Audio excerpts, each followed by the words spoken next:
When you go to bed at night, let your last thought be something noble, something wonderful, that you are now, or those you love are now, what you would like to be, and drop off into the deep in that state, and make it a habit. As we are told, you plant a seed, and then the seed becomes an act, and the act becomes a habit, and the habit becomes a character. So if I seem to repeat myself, it's because I have to. Because if anyone here tonight could honestly tell me that in the course of 24 hours, they have observed what they were imagining and had not a thing to find fault with, well, I would like to hear that, and I will not call you a liar because I'm not here to judge.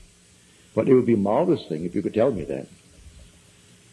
But I know that all of us are victims of habit, and we get into the habit of this internal conversations that are not pleasant. And we think that no one observes, no one sees. So as we are told in the book of Ezekiel, he said, Son of man, go down and see what the elders of the house of Israel are doing. So I went down to the house to observe the elders of the house of Israel. And there they were, each in his own room, carving on the wall. What wall? The wall of your own interior, the wall of the skull. And they were making abominable things. And they say, well, no one sees us. The Lord has forgotten us. They thought because they did it in the silence that no one knows, when the only reality is their own wonderful human imagination. And that is fully aware of what man is doing, and rewards man, good, bad, or indifferent, with his imaginal act.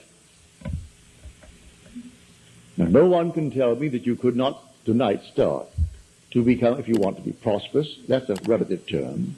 What you mean by prosperous would not be what another means by it, but what you, and just take yourself, what would it feel like if it were true? Just what would it feel like?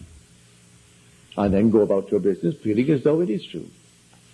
Instead of spending your precious time reading about Howard Hughes. Well, who cares? I asked a friend of mine who asked me if I'm following the story. I said, you know, he doesn't know me. And I don't know him.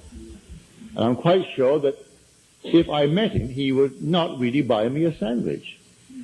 So what am I concerned about? He doesn't pay my rent. He doesn't buy my clothes. He doesn't contribute to my way of living. And I am supposed to be concerned about what he's doing?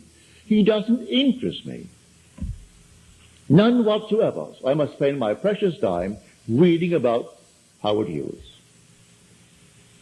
My heart almost goes out to the man Irving who wrote the thing, because the so-called wise editors of Life and the wise ones of the other one got taken, and they're so wise, taken for $500,000.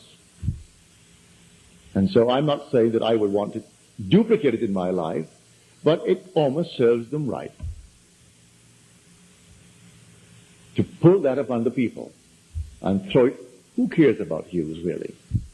What is his contribution to life? So he has made $2 billion. So what? Hasn't bought you a dinner? Hasn't done anything for you. And so what is your concern?